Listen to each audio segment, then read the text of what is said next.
Hey guys, it's Lisa and welcome to my channel.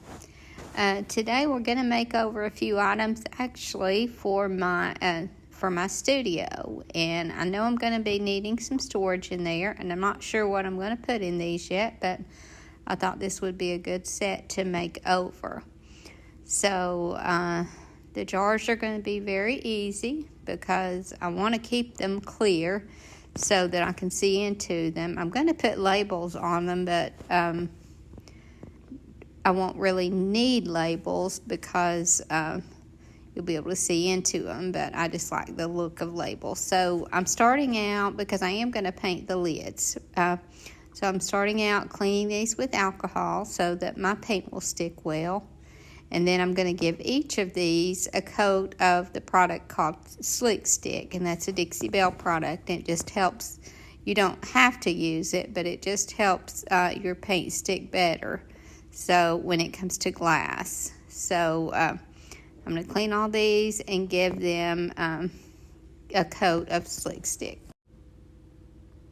And right now the little stand that it goes on is just black iron. Or maybe a brownish black iron, but I'm gonna change that up a little bit, and I'm gonna use some of my gilding wax in the color bronze, and I'm just gonna kind of rub it here and there, and this will give it an aged bronze look, because I'm gonna let some of that black show through and just do touches of the bronze. And then let that dry well. And I'm just taking my finger and just adding until I get the look that I want. And I'm going to be doing another step on this, but right now I'm going to let that dry. While I let it dry, then I'm going to start working on my labels for the jars. So this is just a little label mold, and I ordered this from Amazon some time back. I don't even know what the name of it is, but I think it was just called labels, but I got 2 sheets like this. And but I know that there's several of these label molds made by different companies, so they're not hard at all to find. But I'm just gonna make 3 labels here to go on each of these jars. And if you haven't used clay for clay molds before, air dry clay, then I always put just a little bit of cornstarch in my mold first, and then I put my clay in. And I use DAS clay, but there's different types. I know the IOD has a brand, and there's different types that work really well. But I just, for the money, I feel like the DAS is a good clay, and it's not bad to crack, and I like that about it.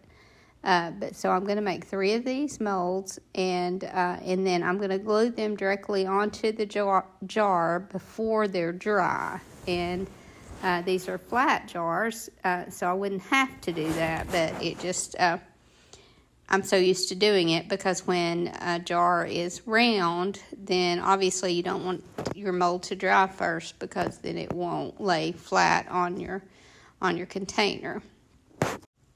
And I always paint within about 30-45 minutes, because it's perfectly fine to do that. In this case, I'm going to be painting the molds only, but like I said, I'll wait about 30 minutes, and then I'll just go ahead and paint it. And I always like to attach these with Tite Bond, because I just have better luck with that. It's not as bad to slide, but still be careful not to put too much on it. But I'm just gluing these on here, and then while they're drying, while they're setting for 30 minutes to 45 minutes, then I'll go to work on the lids. And the color that I'm going to use on these lids, because I want to keep some neutral, I want some warmth in it, so I needed something a little more than just even my buttercream that I like to use a lot. But the sandbar is a real good color for that. And it's a dark enough color that white wax will work well with it. And so I'm using a product called Sea Glass. And that's just an additive to your paint that will add some texture to it. And you can use baking soda for this also, and mix it about half and half. You can go a little bit less on your baking soda. I wouldn't use that much of this product, though, because it'll thicken it up a little too much. So just add a little at a time until you get the thickness that you want, because I want to add some texture to these lids. And the reason that I want some texture is because anytime that you're planning on using white wax on a flat surface, you're not going to get a whole lot of change.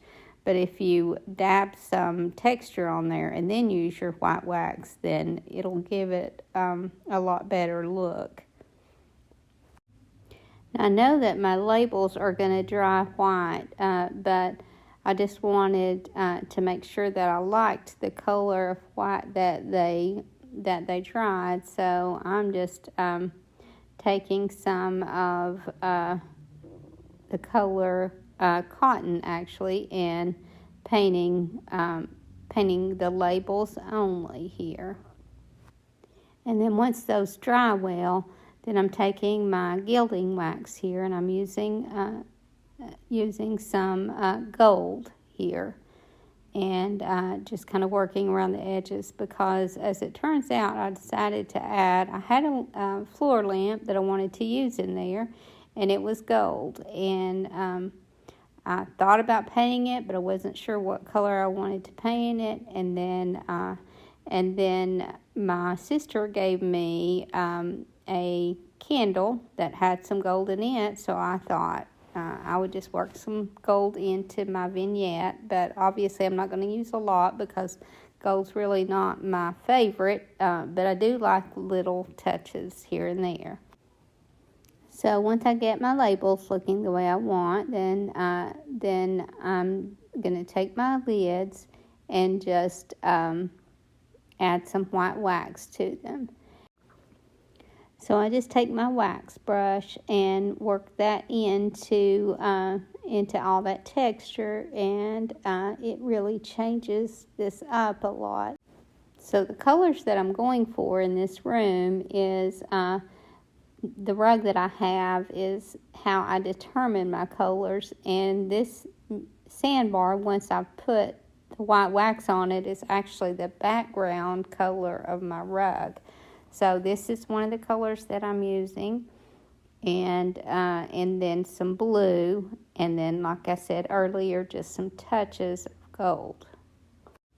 So now that my gilding wax on my little stand is dry enough, then I'm going to take some clear wax and add just some regular turquoise craft paint.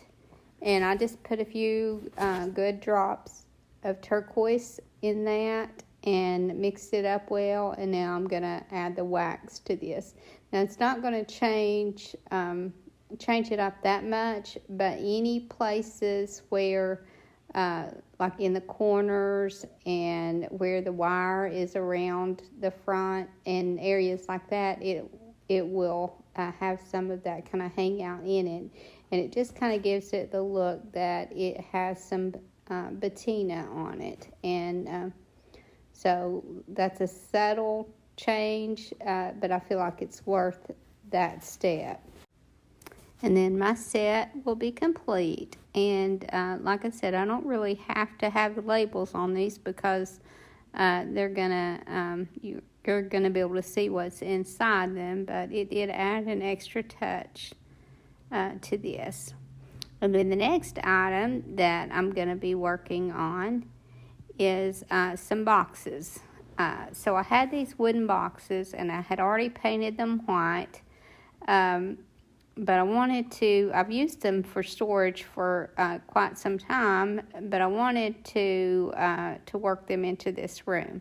So I have this rice paper here that I got from Dixie Belle, and it's called Distressed Damask. That's like I said, it's a Dixie Belle rice paper. And I'm going to cut it just to fit just the fronts of these drawers. And I have three small ones and then one longer one. And I'm just going to do the fronts of these. And I'm going to use some Mod Podge and glue them to the front, and then add another coat of Mod Podge over that. And then once this dries well, then I'll take my sander and sand around the edges of this. And it'll do two things. It will clean up my edges, so I don't need to cut this exactly. But it'll also add some distress, and in this case I want to add some heavy distress. So like I said, once I get these covered and let them dry well, then I'm going to take my sander and go around the edges, all the way around the box actually, and give this some heavy distress. I really like this rice paper from Dixie Belle, and like I said, it's called Distressed Damask. And what I really like about it is it looks gray, but it also has almost a blue look to it. So that's going to work really well in my room. So I'm going to do that same thing to all the fronts of these. And like I said, then I'll be distressing around the edges. And then another thing that I did to these drawers is on these shorter ones, I had my husband drill a hole in the front, and I put some glass knobs on them. And on the larger one, I had him drill 2 holes. And that'll just make these look like drawers. And that's the only purpose for putting those knobs on there. I just thought it would add an extra little touch. So he just measured the center and drilled a hole in the center. And then on the larger drawer, he just measured 4 inches from each end and drilled holes. And then, like I said, we put some knobs on them. And he just got a little set of glass knobs from Lowe's. And once I got all these covered, then I just taped off around the top of all of them so that I could paint the inside without getting it on the tops. So I just took some masking tape and taped around all the top. And then I'm going to paint the inside of these also the color Sandbar. And then obviously I'll be using a clear matte sealer on the inside of these because they're going to be getting some wear and tear. So I wanted to make sure and get that paint sealed really well. And I could have used a clear wax of some kind, and any clear top coat will work. But I just tape really well around the top so that I have a good clean line. And then I just take the color Sandbar and just paint one coat, because one coat covers well, and I just paint one coat inside. I thought about painting the inside of these gray to match the paper that I put on the outside, but the more I looked at it, the more I wanted to keep these insides neutral, and I'm glad that I did because I was real happy with the look when I finished. And I don't know what happened with my video on the longer box, but I'll show it at the end with my final vignette. But I really like how those turned out. And then for the next item, I have some flower pots. I have a few of these actually left over. I had sold several when the boho phase first started, and they've just slowed really down. And this is just not something that's been selling for me, so I thought I would just change this one up.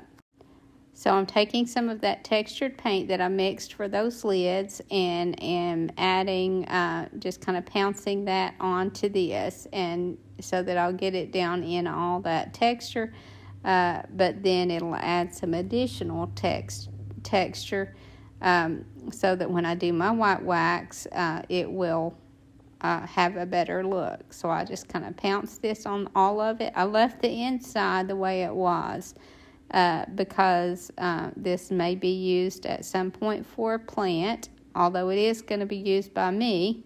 And I'm just going to, right now, put some artificial flower in it. But at some point, if I decide I want to put a real plant in it, it will be okay.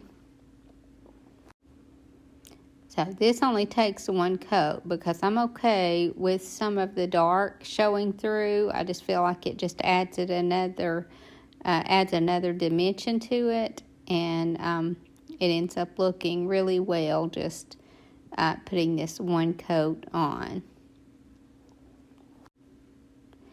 So I just finished painting the outside, and then I'm just going to take my brush and just very carefully paint the top only of this, being careful not to get any down inside, because I wanted that top to have, although I'm not painting the inside, I wanted it to have a clean finish. So if you kind of work your brush sideways, then I feel like it works better than if you're trying to just kind of go around with it, if that makes sense. So now I'm just going to take, now that this is dried, I'm just going to take my white wax and really work it into all that dimension, and then wipe that off.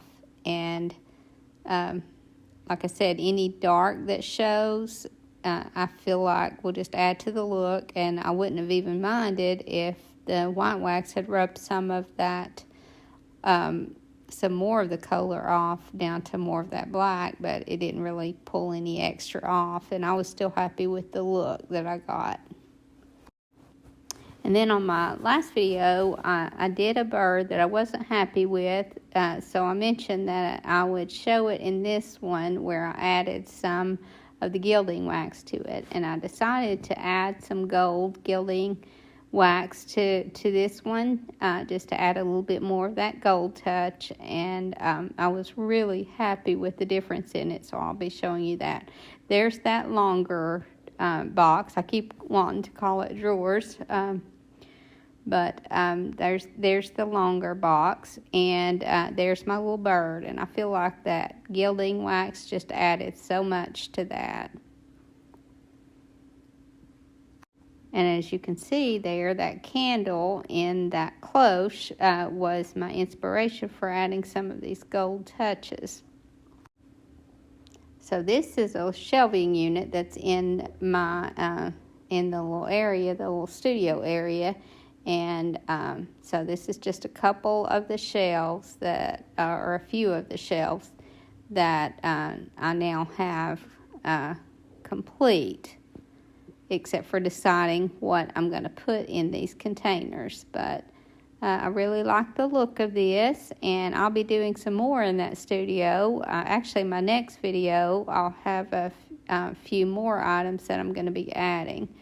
So I hope you guys don't bore with this room before I get it finished, but while I have some time, I wanted to get this finished.